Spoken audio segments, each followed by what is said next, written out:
The world of ruined Midgard is back in Ragnarok Online 2, but if you're not in Southeast Asia, then you probably haven't had a chance to try out the game's open beta, which is IP locked to Singapore, Malaysia, Thailand and Vietnam. But never fear, we've played the beta, so if you're a veteran of the first game and you want to know what the big changes are in store for the sequel, then listen up.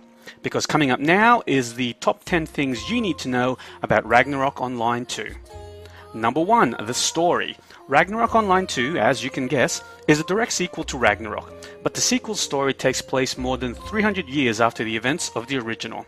In RO2, there's a cult called the Frianity, which has abducted children all over the world. Your character starts off as one of the survivors of the abduction, and of course, you have to save the world, naturally. Number 2, the world. Yes, some of the locations from the first games will be in Ragnarok 2, but obviously in full 3D goodness. These include Prontera City, Iskloot City, Pavon Forest, and Alberta. According to the game's devs, the structures will be about the same, but they have been slightly modified. Number 3, the view. Bad news, if you're a fan of the isometric view of the first game, tough luck. It's not officially here, but I guess you can do this. Just pull back the camera on the 3D mode and voila, you almost have an isometric view. Number 4, classes. Yes, you still have classes or jobs, and they do branch off into specialties after you reach level 25. There's no more novice class, sadly. Ragnarok Online 2 also has what it calls its dual life system, which requires you to do one battle job, such as swordsman, thief, magician, you know the drill, and also choose a profession, such as chef, alchemist, blacksmith, or artisan. Number 5, bosses. If you played the original, then you will find some familiar boss faces in the sequel. Each field or map will actually contain several mini-bosses as well, which are like regular mobs but with way more hit points and skills. And for some of the bigger bosses, you will definitely need to team up if you want to survive. Which brings us to number 6, the party system. You can easily hook up with other players on the field, and there's a party limit of up to 5 people. If you're in the party, you'll share experience, and some buff skills will also work for the entire group.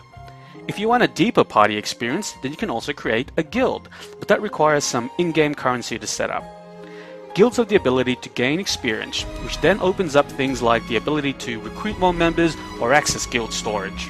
On to number 7 now, and that's dungeons. Dungeons are in the game and have 2 difficulty levels, normal for levels 1 to 50 and hard for 50 and above. Dungeons are ideal for parties as they feature tougher monsters and better drops. If you're doing a level 50 dungeon, the game will allow you to party with up to 9 others. Number 8, travel. Ragnarok Online 2's fast travel system uses flying Caphras within maps, and they can either fly you around within specific points on a map or take you to a different map altogether. There are also your typical teleportation scrolls in the game that will allow you to zap back to a nearby town. And number 9, trading. In the first Ragnarok, only the merchant class could set up a player shop, but that's not the case in the sequel. Any profession can open up a shop anywhere, which means that, yes, the old merchant class is no more. There's also going to be an auction house in the game. And finally, the card system. This one's received quite an overhaul from the first game. Instead of being able to equip special cards on your weapons or armor, Ragnarok Online 2 only allows you to attach cards to your character. You start off with only 1 card slot, but you'll eventually be able to attach 5 of these things, which gives your character bonus stat points depending on the card. Monsters will randomly drop cards, and there are even monster sets which gives even better bonuses when equipped together. Ragnarok Online 2 is almost here, with the first English language version due to officially launch in Southeast Asia soon. Keep it tuned to GameSpot for more info on this game.